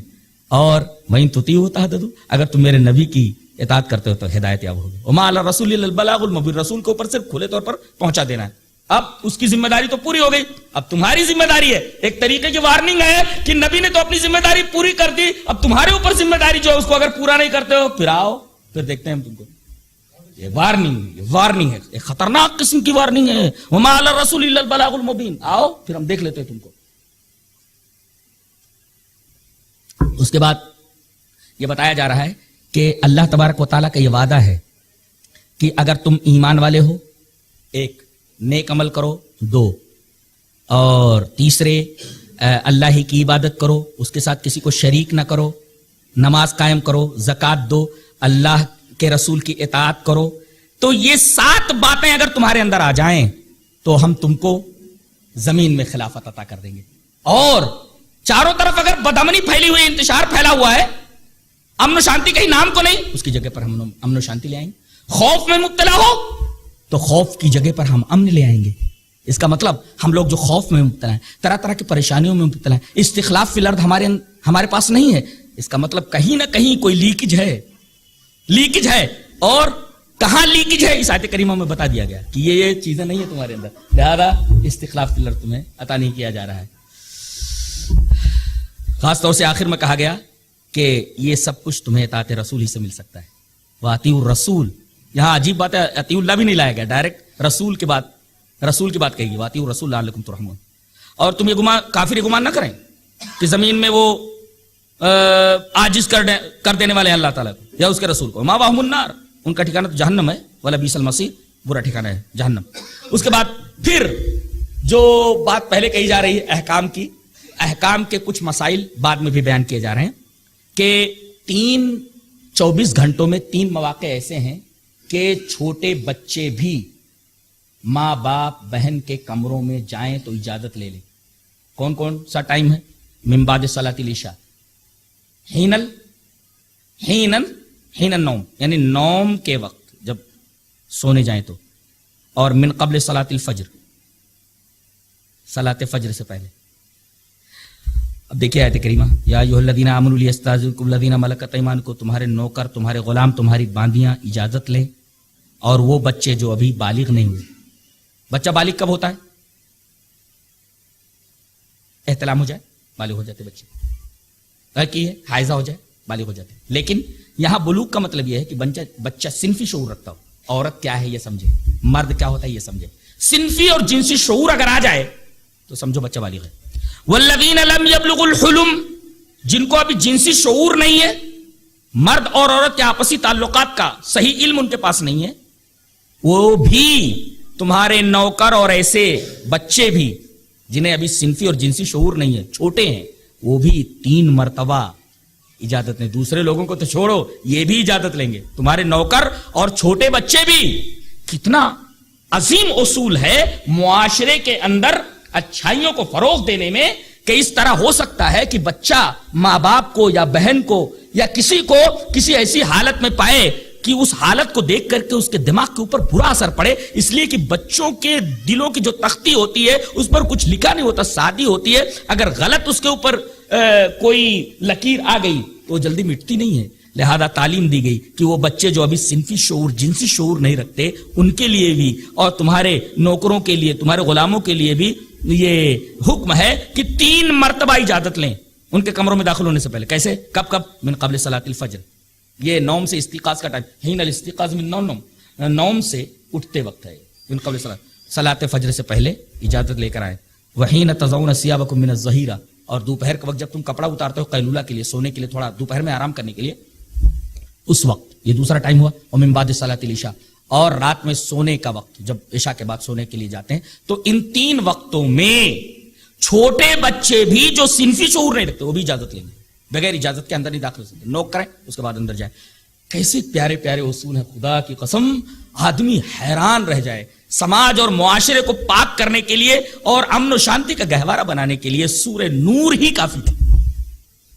فرمایا گیا ثلاث عورات لکم, یہ تینوں کے تینوں وقت پردے کے. لہذا یہاں نوک کے بعد اندر جاؤ. لیس علیکم ولا علیہم جناح بعدہن, اس کے بعد تمہارے لیے دوسرے لوگوں کے لیے کوئی حرج نہیں, جا سکتے ہیں. طوافون علیکم بعضکم علی بعض, تمہارے اوپر جو اکثر آتے جاتے رہتے ہیں تم میں سے بعض کے اوپر آ جا سکتے ہیں. کذالک یبین اللہ لکم الآیات واللہ علیم, اللہ تبارک تعالیٰ اسی طرح تمہارے لیے اپنی آیتوں کو واضح کرتا ہے, اور اللہ حکمت والا جاننے والا ہے. اچھا, وَإِذَا بَلَغَ الْأَطْفَالُ مِنْكُمُ الْحُلُمَ, جب بچوں کو صنفی شعور آ جائے, بالغ ہو جائے, تو فَلْيَسْتَأْذِنُوا كَمَا اسْتَأْذَنَ الَّذِينَ مِن قَبْلِهِمْ, تو بڑے لوگوں کی طرح یہ بھی اجازت لیں. اسی طرح اللہ اپنی آیتوں کو واضح کرتا ہے, اللہ علیم حکیم ہے. اچھا, بڈھی عورتوں سے مراد جن کے اندر جنسی خواہش ہے ہی نہیں, بالکل بڈھی ہو گئی, بڈھی کھوسٹ. والقواعد ان کو بولتے ہیں, بیٹھ گئی ہیں, ان کے اندر صنفی اور اس طرح جنسی جو جذبہ ہوتا ہے وہ ختم ہو چکا ہے, شادی کی خواہش ہی نہیں. والقواعد من النساء اللاتي لا يرجون نکاحا, ان کو نکاح کی ضرورت نہیں ہے, نکاح کی آرزو نہیں ہے. فلیس علیہن جناح ان یضعن ثيابهن, اگر وہ اپنے چادر کو اتار دے, کبھی ایسے سر کھلا رہ گیا, کبھی چادر نہیں ہے, تو جائز ہے. غیر متبرجات بزینہ, ہاں اپنے زینت کا اظہار کرنے والی نہ ہو. تو بوڑھی کھوسٹ عورتیں اگر اپنی چادر اپنے اوپر نہ رکھیں, کہیں بال وال کھل جائے بیٹھی رہیں, تو اس کا جواز ہے. وَأَن يَسْتَعْفِفْنَ خَيْرٌ لَهُمْ, اور اگر وہ باقاعدہ پردہ کرے بوڑھی ہونے کے بعد بھی تو بہت اچھی بات ہے, بہت اچھی بات ہے. وَأَن يَسْتَعْفِفْنَ خَيْرٌ لَهُمْ, خیر ایک اصول بتا کر کے بتایا گیا کہ اس سے بہتر یہ ہے اگر اور اچھا کرنا چاہو تو یہ ہے کہ وہ بھی پردے کے ساتھ رہے تو اچھا ہے. وَأَن يَسْتَعْفِفْنَ خَيْرٌ, ان کے لیے اور زیادہ بہتر ہے. واللہ سمیع علیم, اللہ سننے والا جاننے والا. اس کے بعد ایک اصول بیان کیا جا رہا ہے کہ دو طریقے کے لوگ ہوتے تھے. ایک مریض بیچارے اور معذور لوگ ہوتے تھے. وہ کسی کے ہاں کھانے سے کتراتے تھے کہ کہیں ایسا نہ ہو کہ ہم ان کے ہاں چلے جائیں اور ہماری بیماری کی وجہ سے, ہماری معذوری کی وجہ سے لوگ ہم سے نفرت کریں. یہ ایسا تھا. اور بعض لوگ خود نہیں چاہتے تھے کہ یہ لوگ آئیں, مریض اور بیمار لوگ, معذور لوگ, ایڈز کے مریض لوگ یہ آئیں ہمارے ساتھ کھائیں. یہ کہتے نہیں بھئی ایڈز کے مریض سے نفرت مت کرو, یہ بات آج نہیں کہی گئی ہے, 1400 سال پہلے کہہ دی گئی ہے قرآن کے اندر. معذوروں اور مریضوں سے نفرت مت کرو, بٹھا کر کھلاؤ, اسے کچھ نہیں ہوتا. تو دونوں کو تاکید کی گئی. لیس علی الاعمى حرج ولا علی الارض حرج ولا علی المریض حرج ولا علی انفسکم ان تاکلوا من بیوتکم. اپنے گھروں میں تم کھاؤ, مریض بھی آ کر کے کھا سکتا ہے, معذور بھی کھا سکتا ہے, تم نفرت مت کرو. اور اسی طریقے سے کھانے والا بھی ہچکچائے نہ, وہ بھی آ جائے کھانے کے لیے. اس لیے کہ معاشرے کا یہ ایک اصول ہونا چاہیے اور معاشرے کے اوپر حق ہے کہ یہ معذور ہیں, کما نہیں سکتے, کھا نہیں سکتے, مریض ہیں, تو ان کو کھلائیں. ایک عجیب بات بتائی جا رہی, جوائنٹ فیملی, ایک چھوٹا سا کمرہ رہتا ہے, اس میں بچے ہیں, بچیاں ہیں, ماں ہے, باپ ہے. ایک عجیب و غریب اصول بتایا جا رہا ہے کہ کہیں کہیں خرابی اس وجہ سے ہوتی ہے. ایک جگہ تو بھائی اپنے بہن کو لے کر بھاگ گیا. ایسے ایسے واقعات موجود ہیں. تو بتایا کہ چھوٹا سا کمرہ ہے, ماں باپ ہے, بہن ہے, بھائی ہے, تو اس طرح شیطان کہیں بھی ذہن میں فتور ڈال سکتا ہے. باپ کو بیٹی کے ساتھ تنہائی میں بیٹھنے کی اجازت نہیں. جی یہ اصول ہے اسلام کا, قرآن کا اصول. اب ایک عجیب بات بتائی جا رہی ہے, جوائنٹ فیملی کا طریقہ بتایا جا رہا ہے. کیا؟ ان تاکلوا من بیوتکم, تمہارا گھر کیسا, اور بیوت آبائکم, باپ کا کمرہ الگ, اور بیوت امہاتکم, ماں کا کمرہ الگ, بیوت اخوانکم, بھائی کا کمرہ الگ, بیوت اخواتکم, بہنوں کا کمرہ الگ, بیوت امامکم, پھوپھا لوگوں کا, ماموں کا کمرہ الگ, بیوت اماتکم, پھوپھیوں کا کمرہ الگ, بیوت اخوالکم, ماموں کا الگ, اور بیوت خالاتکم, خالاؤں کا الگ, اور ما ملکتم مفاتحہ و صدیقکم. دیکھیے یہ ہے, الگ الگ گھر ہیں, الگ الگ گھر, الگ الگ کمرے بیان کرنے کے بعد اب الگ الگ کمروں میں رہتے ہوئے ساتھ میں کھانا چاہو تو ساتھ میں کھا سکتے ہو. انتاکلوا جمیعا واشتاتا, اگر چاہو تو سب ساتھ میں مل کر کے کھاؤ, چاہو تو الگ الگ کھاؤ. کیا جوائنٹ فیملی کے اصولوں کو اس طرح واضح کیا کہ خدا کی قسم کسی بھی مذہبی کتاب کے اندر اس طریقے کی وضاحت نہیں ہے. سب کے کمرے الگ الگ بتائے گئے, باپ کا کمرہ الگ, ماں کا الگ. میں پڑھوں پھر سے, انتاکلوا من بیوت آبائکم او بیوت امہاتکم او بیوت اخوانکم او بیوت اخواتکم او بیوت اعمامکم او بیوت عماتکم او بیوت اخوالکم او بیوت خالاتکم. 8 لوگوں کے کمروں کا تذکرہ کیا گیا ہے. اسی وجہ سے آپ صلی اللہ علیہ وسلم جب مدینہ تشریف لائے, بیٹی ہیں آپ کی فاطمہ, بیوی ہیں, بیٹی کا کمرہ الگ کر دیا گیا. حضرت فاطمہ کا کمرہ الگ تھا. جی وہ ایک کمرے میں بیویوں کے نہیں رہتی تھی, وہ حضرت فاطمہ کا کمرہ الگ تھا, چھوٹے چھوٹے تھے. جی تو اب او ما ملکتم مفاتحہ. اچھا یہ بھی تھا کہ دوست لوگ ہوتے تھے, جگری دوست, وہ بھی کبھی کبھی ہچکچاتے تھے کھانے میں. تو کہا کہ اگر کسی کا جگری دوست ہو اور گھر پر آئے, گھر والے میاں بیوی اگر کچھ رکھے یا آدمی موجود نہیں, بیٹے اور بیوی یا کچھ رکھیں تو کھا لینا چاہیے, اس میں وہ نہیں کرنا چاہیے. اس لیے کہ ایک اصول اترا تھا اللہ تبارک یا ایھا الذین آمنوا لا تاکلوا اموالکم بینکم بالباطل, اے ایمان والو اپنے مالوں کو باطل طریقے سے مت کھاؤ. تو اتنے سترک اور اتنے محتاط, اتنے کیئرفل ہو گئے تھے صحابہ کرام کہ کسی کے یہاں کھاتے ہی نہیں تھے, یہاں تک کہ رشتہ داروں کے یہاں پہنچ جاتے تو نہیں کھاتے تھے.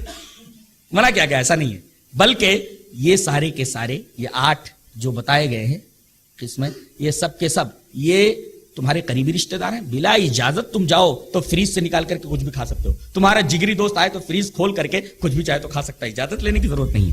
او ما ملکتم مفاتحہ صدیق, نوکر ہے تمہارا, نوکر جس کے ہاتھ میں تمہارے گھروں کی کنجیاں ہیں وہ چاہے تو تمہارے پھلوں کے باغ سے پھل توڑ کر کے یا اسی طریقے سے کوئی اور چیز لگی ہوئی ہے اس کو استعمال کر سکتا ہے.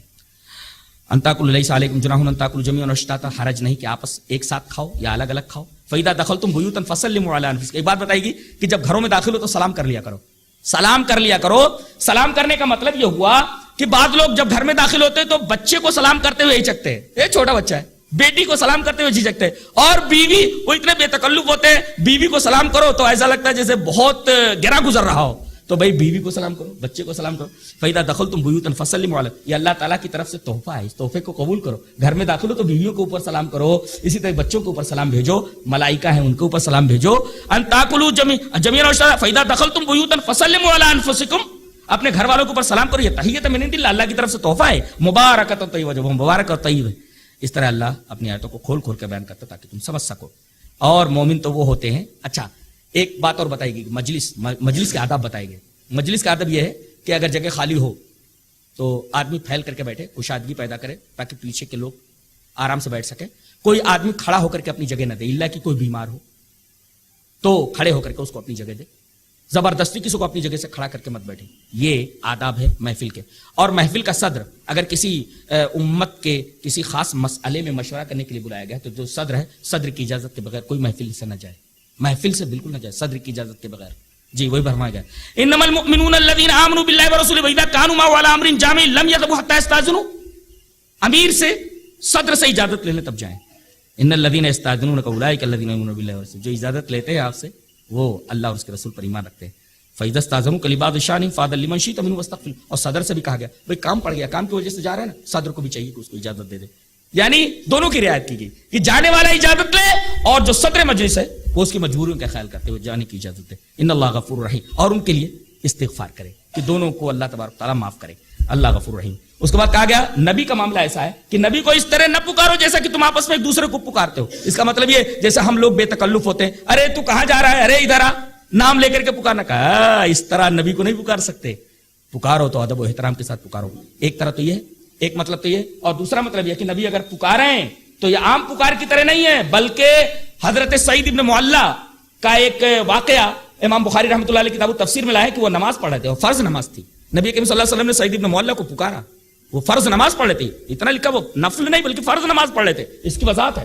اور سعید ابن معلہ کو پکار کر کے آپ آگے بڑھے، وہ نماز ختم کرنے کے بعد حاضر ہوئے تو نبی کریم صلی اللہ علیہ وسلم فرمایا میں نے تجھ کو بلایا تو آیا نہیں. کہ اللہ کے رسول میں فرض نماز پڑھ رہا تھا. اللہ کے رسول نے فرمایا کیا یہ آیت تیری نگاہوں سے نہیں گزری؟ یا ایھا الذین آمنوا استجیبوا للہ وللرسول اذا دعاکم. جب اللہ اور اس کے رسول تم کو پکاریں تو فوراً ان کی بات مانو. اللہ کی بات کو فوراً مانو. رسول اگر پکارے تو نماز فرض بھی اگر پڑھ رہے ہو تو چھوڑ کر کے جاؤ. یہ نبی کریم صلی اللہ علیہ وسلم کی عظمت کی ایک دلیل ہے جو قرآن حکیم میں سورہ نور کے اندر بیان کی گئی. اور منافقین کا معاملہ ہے کہ ایک دوسرے کی آڑ لیتے ہوئے پیچھے سے کھسک جاتے ہیں. قد یعلم اللہ الذین یتسللون منکم لواذا. ایک دوسرے کی آڑ لیتے ہوئے پیچھے جو کھسک جاتے ہیں نا، اللہ تبارک تعالیٰ کو ان بدماشوں کا پورا علم ہے. فلیحذر الذین یخالفون عن امرہ.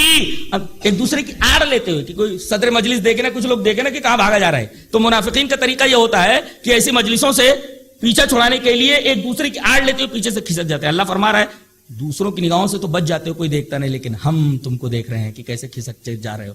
قد یعلم اللہ الذین یتسللون منکم لواذا. اللہ ان لوگوں کو اچھی طرح جانتا ہے جو ایک دوسرے کی آڑ لیتے ہوئے کھسک لیتے ہیں. تسلل مانے کھسک لینا. ان لوگوں کو یہ ڈرنا چاہیے. فلیحذر الذین یخالفون عن امرہ. اللہ کے رسول کی جو مخالفت کرتے ہیں ان کو ڈرتے رہنا چاہیے کہ کہیں کسی فتنے میں نہ گرفتار ہو جائیں یا ان کے اوپر عذاب علیم نہ آ جائے. ایک نقطہ یہ معلوم ہوا کہ آج مسلمان جو پریشانیوں میں مبتلا ہے اس کی واحد وجہ سمجھ میں آتی ہے، اور جو فتنوں میں مبتلا ہے نبی کریم صلی اللہ علیہ وسلم کی مخالفت کی وجہ سے، آپ کے حکموں کی مخالفت کی وجہ سے. الا ان للہ ما فی السماوات والارض قد یعلم ما انتم علیہ ویوم یرجعون الیہ فینبئہم بما عملوا واللہ بکل شیء علیم. جان لو، آگاہ رہو، اللہ ہی کی وہ تمام چیزیں ہیں جو آسمانوں اور زمینوں میں ہیں، اور تم جو کر رہے ہو اللہ تبارک تعالیٰ کو اس کا علم ہے، اسی طرف لوٹائے جاؤ گے، پھر وہ بتائے گا تم کیا کر کے آئے ہو، اور اللہ ہر چیز کا علم رکھنے والا ہے. یہ سورہ نور کی تفسیر تھی. اللہ تبارک تعالیٰ ہمیں نیک عمل اور اچھی سمجھ کی توفیق عطا فرمائے. اور دعا کر لیتے ہیں.